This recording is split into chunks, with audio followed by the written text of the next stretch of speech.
Il y a de grosses ambitions en construction navale au Québec. On sait que le fédéral veut construire plusieurs navires, dont à la Davie de Lévis. Mais pour répondre aux besoins de main-d'œuvre et à la demande internationale, Naval Québec croit que c'est le moment de créer une filière québécoise. L'organisation, qui représente des centaines de fournisseurs, croit qu'il faut se créer une expertise québécoise capable de soutenir les projets de la stratégie navale canadienne. Il y a 2 semaines, le Canada a justement signé une entente avec la Finlande et les États-Unis pour que les 3 pays se partagent des ressources dans la construction de navires. Les États-Unis sont incapables de construire des brise-glaces comme nous, on le fait au Canada.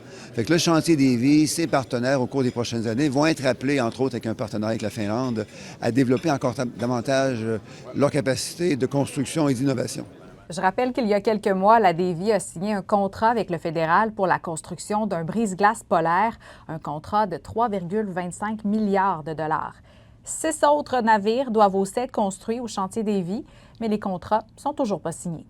D'ailleurs, une nouvelle formation en construction navale sera offerte dès cet hiver au Centre de services scolaires des navigateurs pour former des spécialistes en construction, en réfection et en réparation de navires.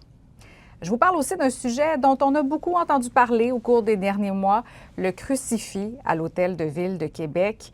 Bien, il sera finalement retiré de la salle du Conseil. Les élus ont choisi de se conformer à une recommandation faite en juin dernier. Le maire Bruno Marchand était favorable au retrait, mais il avait choisi d'attendre la fin de la campagne électorale pour laisser les nouveaux élus trancher.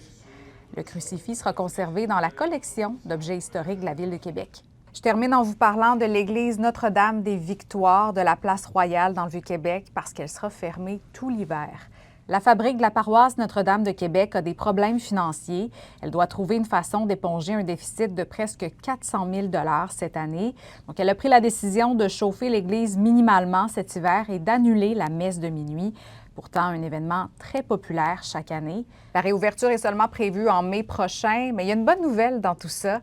Il y a un donateur anonyme qui a offert de payer pour l'éclairage de l'église durant sa fermeture.